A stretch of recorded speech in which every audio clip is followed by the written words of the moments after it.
Few, if any, have contributed more to the success of OCSEA than the man I consider a mentor and a close friend. For younger generations, it's hard to imagine a world where state employees did not have collective bargaining rights, a world where managers could do whatever they wanted and workers had fewer rights. Ron Alexander knows what it takes and what it looks like because he was fighting on the front lines when we finally gained collective bargaining rights in the 1980s. As he was the OCSEA president when first collective bargaining agreement was negotiated with the state of Ohio, he served as our president for OCSEA for 24 years, always leading with class and courage.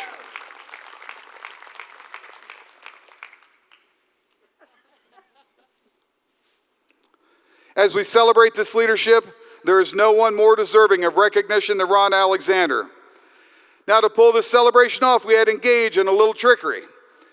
Swore a lot of people to secrecy. That was hard. As a part of the plan, we asked Ron to sit down for an interview about the history of our union without revealing the video was really about him. Let's play that interview right now. I got interested in OCSEA by accident. There was a past president by the name of Walter Cowell, and he invited me to a chapter meeting.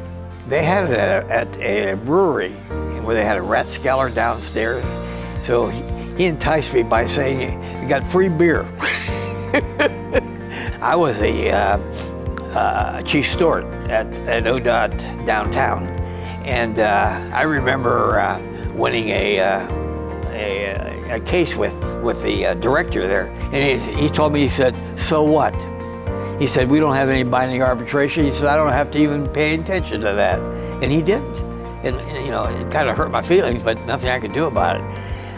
However, I did go out and work very hard to make sure we got collective bargaining a few years later.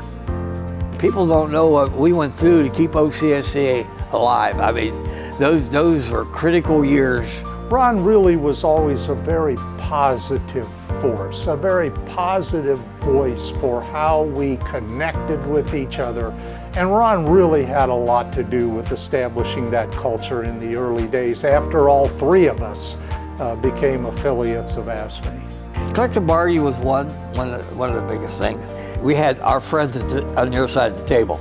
You know, Dick Celeste was, the Democrats were in charge, and they always supported labor.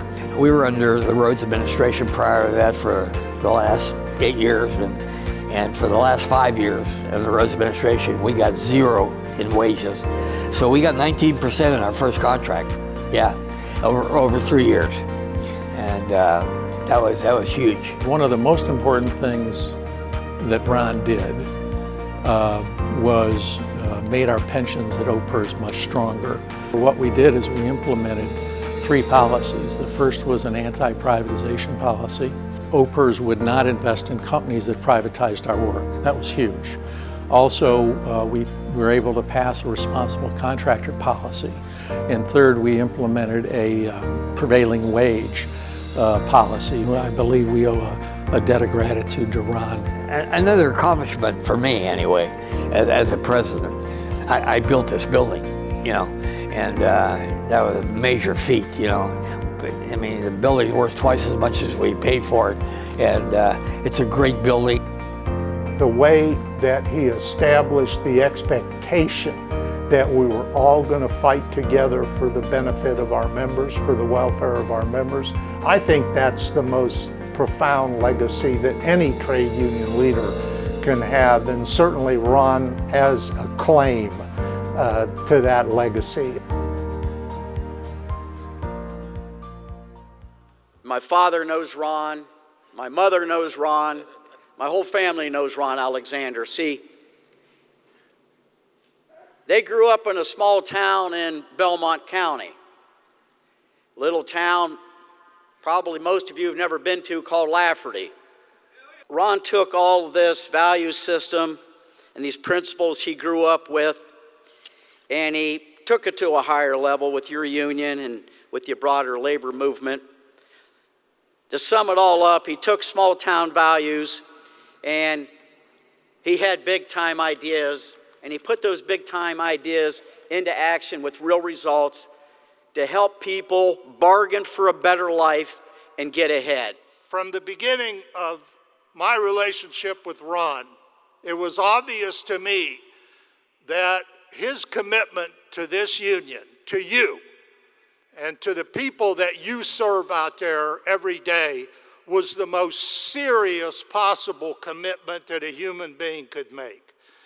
As president, Ron strove to increase OCSEA's membership and its power and to improve the wages, benefits, and working conditions of its members, laying the foundation for OCSEA to become the strong, leading union that it is today.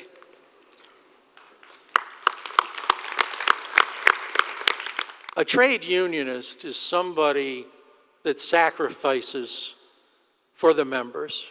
A trade unionist is someone who is committed to this union. A trade union is somebody who literally and figuratively have paid their dues. And I can say without a question of a doubt that Ron literally and figuratively paid his due. And brother, in my opinion, you are without question a trade unionist. Let's give him a nice round of applause. Ron took a lot of time and energy to foster and mentor me. He's the only reason I'm here today is the things he taught me along the way. The question was, how can we best honor Ron for the time and the things that he's done for this organization? As you saw in the video, one of his greatest accomplishments that he stated us, and it just kind of fit, and it worked out because we were talking about it. His greatest accomplishment to him was the union hall that is now paid for, that he built. That was the thing that he cherished the most. The building has given us space and resources to serve our members better than ever before. Brothers and sisters, it's my honor to recognize the work that has been done to build the labor organization we can be proud of.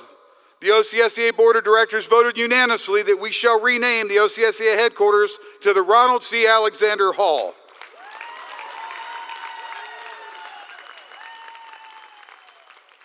I've been president for 24 years, and never has there been a time that I've never was ever prepared to say anything. They kind of tricked me into this. Yeah. Chris calls and says he's doing an honor for Gene Fightmaster. And he said, why don't you say a few words on tape for her? And so I thought that's what this was all about. You know, when you roast somebody, you know you're being roasted, you're prepared for that. But I was totally unprepared. And I'm really happy that Gina is Chris's secretary. She was my secretary, and she notified my son, Ron. He lives in Chagrin Falls, and he come down to join me. Totally surprised. Didn't know what he was doing here. And then I started putting it all together. But I'll tell you, you know, when I became president of OCSEA, we only had 13,000 members. And then we got collective bargaining, and then we got 37,000 members. And then we had an additional 4,000 or 5,000 members in our benefit trust because all the other unions had to belong to our same trust. But I'll tell you, we've come a long way. We've come a long way, and I am so proud of this building. And I don't know how many times I've told Chris how proud I am that when I left there that at least we had a building that it was a house of labor. And I want to thank everybody here for participating in this, even though that I wasn't involved. But thanks again, Chris, and I want to thank the executive board too for naming the building after me, which was very important. It was a big deal at the time when we built that building, and we were one of the organizations here in town that didn't even that had a building, and now it's paid for, and I'm very proud of that. Thank you.